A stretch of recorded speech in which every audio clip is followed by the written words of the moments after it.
पंचक एक ऐसा विषय जिसे हर सनातन धर्मी मानता है, पर जानते बहुत ही कम लोग हैं। आज इसी विषय पर चर्चा है, क्योंकि हर सनातन धर्मी को इस विषय का ज्ञान होना चाहिए। किसी की मृत्यु होने पर पहला विचार यही किया जाता है कि कहीं पंचक तो नहीं लगे हुए। पंचांग से इसकी कालावधि पता चल जाती है, किंतु पंचक होते क्या हैं ये सामान्य जन नहीं जानते हैं। जाने वास्तव में पंचक होते क्या हैं और इनकी शांति का वास्तविक विधान भी। धनिष्ठा नक्षत्र का उत्तरार्ध यानी कि बाद का हिस्सा, पूर्वा भाद्रपद नक्षत्र, उत्तरा भाद्रपद नक्षत्र, शतभिषण और रेवती नक्षत्र, ये 5 नक्षत्र पंचक कहे गए हैं। इन पंचकों में किसी की मृत्यु हो जाती है तो उसे ही पंचक मृत्यु कही गई है। इन पंचकों में निषिद्ध कर्म भी निरूपित किए हैं। निषिद्ध का अर्थ कि अर्थात ये कर्म करना मना किया गया है। धनिष्ठा पंचके त्याजस्त्रीण काष्ठादि संग्रह, त्याज्या दक्षिण दिग यात्रा, गृहाणाम छादनम तथा। अर्थात पंचकों में तृण, तिनका, काठ, लकड़ी आदि का संचयन स्टोर नहीं करना चाहिए। दक्षिण दिशा की ओर यात्रा नहीं करनी चाहिए। घर की छत नहीं डालनी चाहिए। प्रेत दाह अर्थात मुर्दे को जलाना और शैया बीनना अर्थात खाट भरना, ये कर्म निषिद्ध हैं, मना किए गए हैं।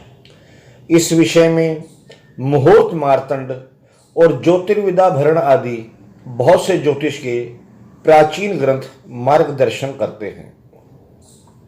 इस विषय में प्रसिद्ध निर्णय सिंधु ग्रंथ और धर्म सिंधु का मत है कि इन 5 नक्षत्रों में मृत्यु होने पर दोष निवारणार्थ शांति विधान है, जिसे पंचक शांति कहा जाता है।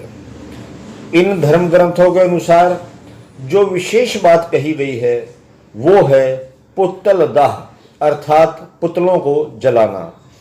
इस विषय में विशेष जानने योग्य बात यह है कि अगर मृत्यु पंचक प्रारंभ होने से पूर्व हुई है, पहले हुई है, और शव का दाह पंचक में होना है तो पुतल दाह करें, फिर शांति करने की आवश्यकता नहीं रहती। इसके विपरीत यदि मृत्यु पंचक में हुई है तो और दाह पंचक समाप्ति के बाद होना हो।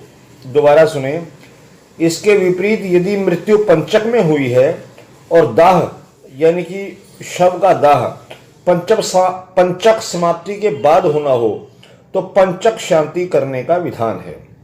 और यदि मृत्यु भी पंचक में हुई और दाह भी पंचक में होना है तो पुतल दाह और शांति कर्म दोनों करें। पंचक शांति इसलिए भी आवश्यक है, इसका प्रभाव परिवार के सदस्यों पर भी पड़ता है। पंचक शांति सूतकांत अर्थात सूतक के अंत में 12वें दिन, 13वें दिन या धनिष्ठा आदि नक्षत्रों में करनी चाहिए।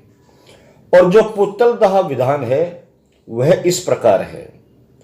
धर्म सिंधु के मतानुसार नक्षत्रांतरे मृतस्य पंचके दाह प्राप्तौ पुत्तल विधिरेव न शांतिकम, पंचक मृतस्य शविन्याम दाह प्राप्तौ शांतिकमेव न पुत्तल विधि।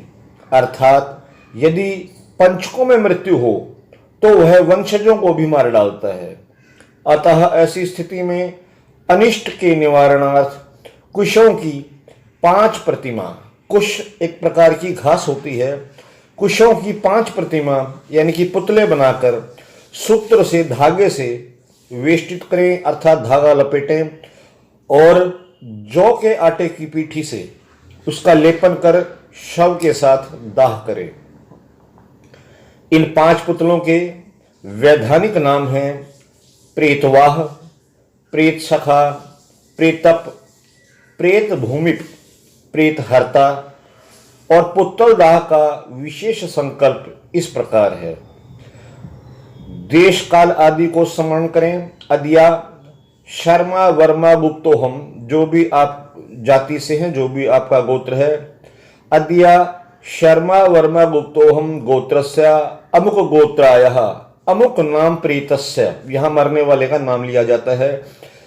धनिष्ठादि पंचक जनित वंशानिष्ठ परिहार्थ पंचक विधि करिष्ये, ऐसा बोलकर पांचों पुतलों का निम्न रीति से पूजन हो। प्रेतवाहाय नमः, प्रेत सखाय नमः, प्रेतपाय नमः, प्रेत भूमिपाय नमः, प्रेत हर्त्रे नमः। इमानी गंधाक्षत पुष्प धूप दीपादीनी वस्तुनि विषमभ्यम मया दीयन्ते विषमाकुणु प्रतिष्ठन्ताम, ऐसा बोल पांचों प्रेतों को गंध, अक्षत, पुष्प, धूप और दीप प्रदान करें। पूजन के बाद प्रेतवाह नामक पुतले को शव के सिर पर, दूसरे को नेत्रों पर, तीसरों को बाईं काख पर, चौथे को नाभि पर और पांचवें को पैरों के ऊपर रख ऊपर लिखित मंत्र जो मैंने बोले हैं, इन प्रेतों के नाम मंत्रों से क्रम के अनुसार घी की आहुति देनी चाहिए। जैसे पहले प्रेत वाहाय स्वाहा, फिर प्रेत सखाय स्वाहा, प्रेत पाय स्वाहा, प्रेत भूमि पाय स्वाहा, प्रेत हरत्रे स्वाहा। इसके बाद शव का दाह होता है। हमारी वैदिक परंपराएं बहुत ही गूढ़ हैं और साथ ही इसके जानकार भी कम होते जा रहे हैं। वो विस्तृत रूप से कारण और विधान भी जानते हों। प्रस्तुत विषय को प्रस्तुत करने का कारण भी यही है और उद्देश्य भी कि पारंपरिक ज्ञान अक्षुण्ण रहे। आप सभी को भारत